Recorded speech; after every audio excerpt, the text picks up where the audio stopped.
Hey, I'd like to welcome you to another episode of Mission Matters. My name is Adam Torres, and if you'd like to apply to be a guest on the show, just head on over to missionmatters.com and click on Be Our Guest to apply. All right, so today I have Francesca Vavala on the line, and she's president at The Sales Joint. Francesca, welcome to the show. Thank you. Thank you so much, Adam. I'm excited to be here. All right, so excited to have you on. And so today we'll be talking about really small business cannabis success depends on mindset first sales. So excited to get your vantage point about what's going on, and obviously in sales, but in the cannabis market overall. And especially, I mean, one thing that we kind of all notice is, you know, the market started at one place, and as it gets bigger and bigger, we look at maybe what the larger corporations coming in, them getting their hand in the pot, so to speak, pun intended there, Francesca, see what that looks like. But we'll start this episode the way that we start them all, with our Mission Matters Minute.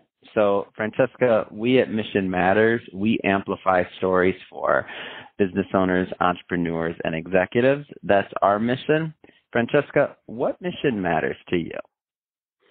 At the Sales Joint, the mission that matters the most to us is bringing professional sales to craft cannabis. And by professional sales, we mean a systematic and strategic management of the whole customer pyramid with a no one grows alone mindset.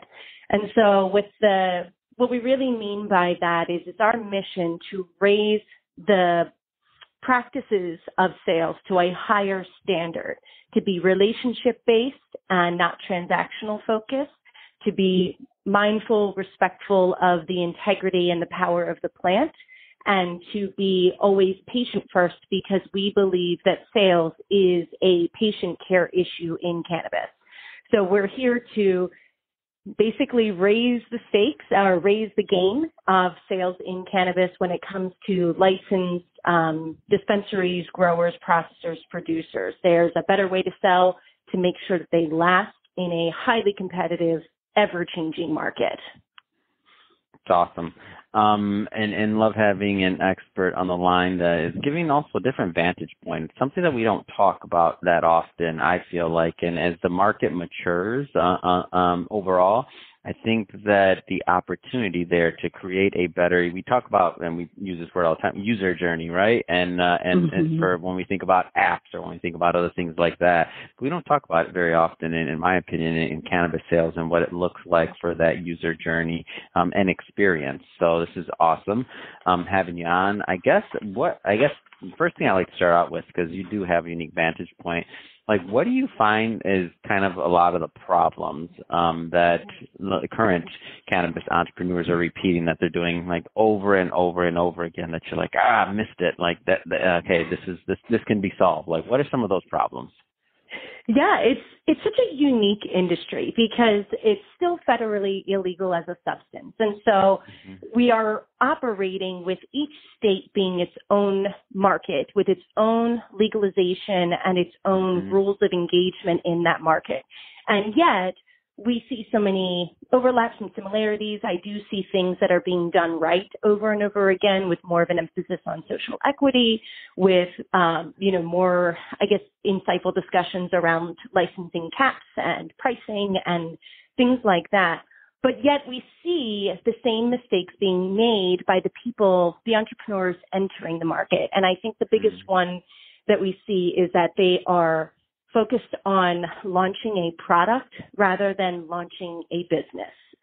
So a lot of times what producers do is they look at a new emerging market and they say, okay, I want to be there for the beginning when it's really hot, when everybody can't wait to get their hands on some weed, and I want to stake this claim right now and plant that flag. And so they fast track production, they fast track licensing, they really try to go all in on product quality and quantity, which is not a bad thing. But what happens is they neglect the sales, operations, marketing of their business. And so when it comes time for them to actually put their product into the market, the ways that they do that are really slapdash or copycat of an imperfect process already. And so they don't put the weight behind the sales experience that they do upon the smoking experience. And that's the biggest mistake that licensed producers are making, is that we need to look at this as a business, not as you just growing fire. That's great. Do it, grow fire.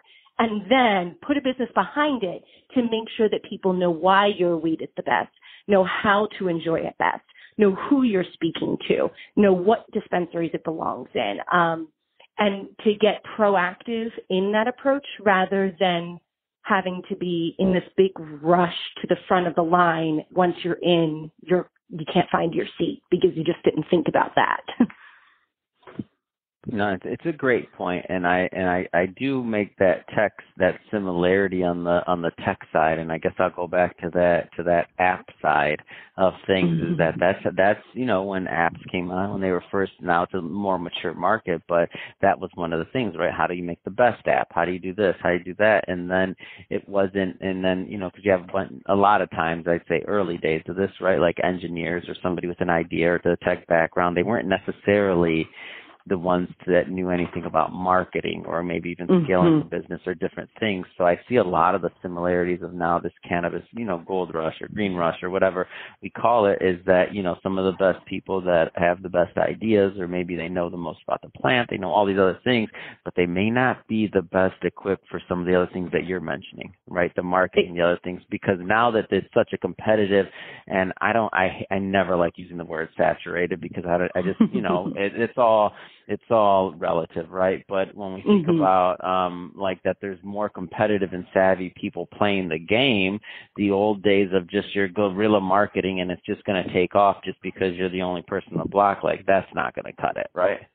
Absolutely. And it's exactly like that. And there's an apt analogy or comparison with engineers and cannabis producers, people who are really good at the creation of the thing, but the execution of the launch of the business is where they forgot there should be an investment in that as well, and to treat that as its own area of expertise that needs more influence, more attention, and more priority. And it gets even more complicated when we're talking about state-by-state markets, because a lot of these states will say, yes, you can have a dispensary, but no, you cannot have a sign outside your dispensary. No, you cannot have any social media advertisements for any cannabis. If you put cannabis in sales in any kind of platform besides, I think, LinkedIn, you're going to get booted. So congratulations, you grew your Instagram to 20,000 followers. Instagram shut you down because you posted a picture of a flower and you had the word,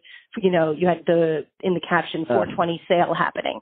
And now your entire, marketing plan is gone. So without being knowledgeable about the micro markets, the legalization, the compliance in terms of sales and marketing, you're going to have an imperfect way to move product to market. And that's what people need to make sure that they are factoring into the license. When they are getting their license, they also need to be planning the business side of their business.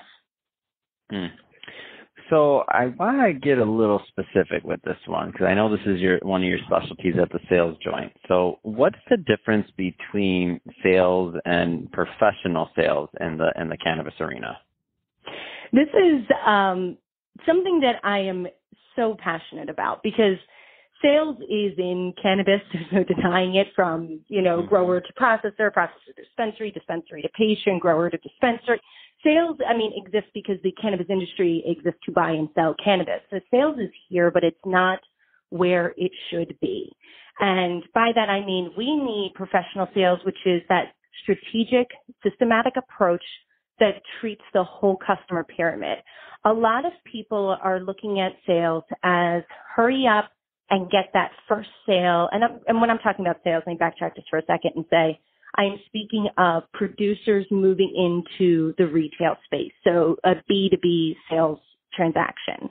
And what producers end up doing is they spend all this time growing, and then they're looking just to get their ROI as fast as possible. So they'll move 100% or very close to 100% of their harvest through wholesale.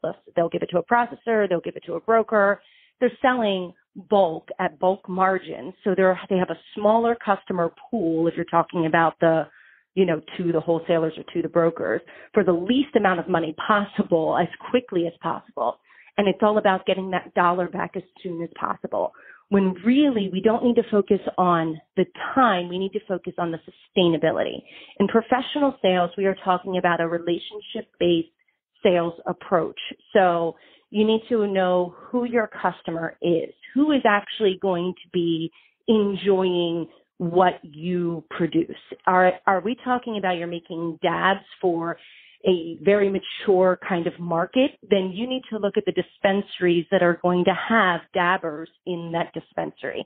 If you're talking about exotic flower, who are the dispensaries that can appreciate and value exotic flower because they have consumers that have, more refined palate coming to them for that? Or are you just growing the best blue dream and you want to reach the boomers, you want to reach the newbies, you want to make it okay for new people to come and smoke your product? Great.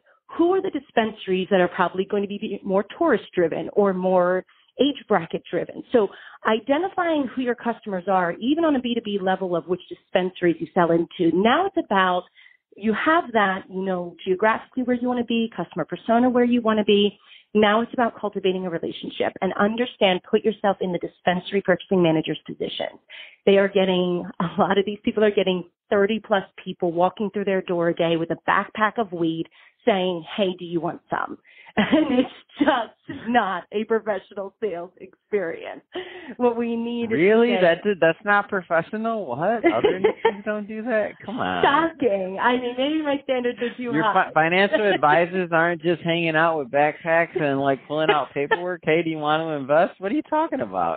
Yeah, exactly. It's tax season, right? It's April 15th. You're telling me they're not sitting out in front of H&R? Well, maybe somebody is actually. The sign waivers, they are sitting in front of H&R Block with signs saying you want to see your taxes. Never mind. I'm wrong on that one. Bad example. But I mean, it's so not how you can create a repeatable business, because if you are going to be one of 30 people that are doing the same things that ultimately annoy the purchasing manager, hoping that only your product quality is going to get you seen, that's not a strategic approach to sales. What you need to know is who this purchasing manager is, develop a relationship with them that is based on what their needs are and where you can solve a problem for them, and then make sure you do what you say you're going to do. Have the sample ready when you're going to have a sample. Send a manifest. Make sure the testing's included. Follow up after you make that initial sale, because that initial sale, it's not the harvest, it's the seed you're planting at that point. So that $1,100, 1 pound sale, great, good for you for that day. I don't care about that. I care about the 5 pound sales that are going to come for the next 3 years after that, every month, or every week, and see how we can cultivate that. So it's really about trusting that if you deliver as a producer, a professional sales experience is an experience that somebody wants to have with you over and over again. Then you get these loyal customers, you run a sales system. It's like lifting weights. You can go into the gym and, whenever you feel like it, and lift whatever weights you feel like, and maybe you lift the 2 pounds all day, but you're doing it, you're lifting the weights, but you're not actually getting stronger. So a system to weightlifting would be, how much you're going to lift, when you're going to lift, what areas you're working on, what has worked for you in the past, what to stop doing. Sales is the same thing. Track your metrics. Make sure you follow up. Make sure you know what's working and what's not, so that you can have this long-term relationship. And that's a professional sales experience, because you just win fans that way. And that way, when you have a bad harvest, when your product quality doesn't come out what you want it to do, because we're talking about a plant, things go wrong, then there's going to be something else that lets you survive with that customer past that harvest. You can keep them through other values that you have. And it's honestly the only way craft cannabis can compete with corporate weed, is to make sure that they are giving this professional sales experience and delivering on the promises that they make. Awesome. Well, Francesca, I just have to say this has been great having you on the show. I know I learned a lot. I'm hoping the audience did as well.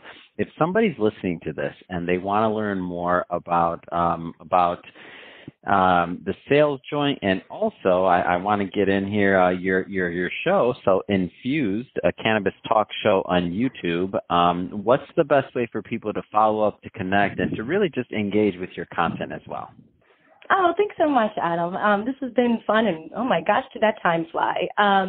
Yeah, you can always find us on social. Definitely follow the Sales Joint on Instagram, Twitter, Facebook, whatever you're on, TikTok, we're there. And so you can hear about the pieces of sales advice, the sales collateral that we give out, the coaching and consulting that we offer. And then, of course, for more industry-related things, for the people that are in the business or even that are curious about the business, the Canna Curious, definitely check out our talk show, Infused, a Cannabis talk show hosted by me, Nick and Mike, and we have some amazing guests on there, and we have some great conversations for anybody that's interested in the industry, wants to know what's going on. We've got it covered, and we have a lot of fun doing it. So it's not smoking a joint and talking about strains. It's actually talking about the business, but having a good time with it. Fantastic. Well, I will put all that information in the show notes as well, so our team can just, so that our audience can just, click on the links and head right on over and check out your show and also the website. And speaking of the audience, if this is your first time with Mission Matters, we're a platform that's all about bringing on executives, entrepreneurs, and experts, and having them share why they do what they do, like what gets them motivated to get out there and to, go into the market and make a difference. If that is the type of content that you're into, or if that sounds interesting to you, hit that subscribe button. We definitely have many more mission-based individuals and entrepreneurs coming up on the line, and we don't want you to miss any of those episodes. And Francesca, really, it has been a pleasure having you on the show. Thanks again for coming on. Thank you so much, Adam. It was a great time.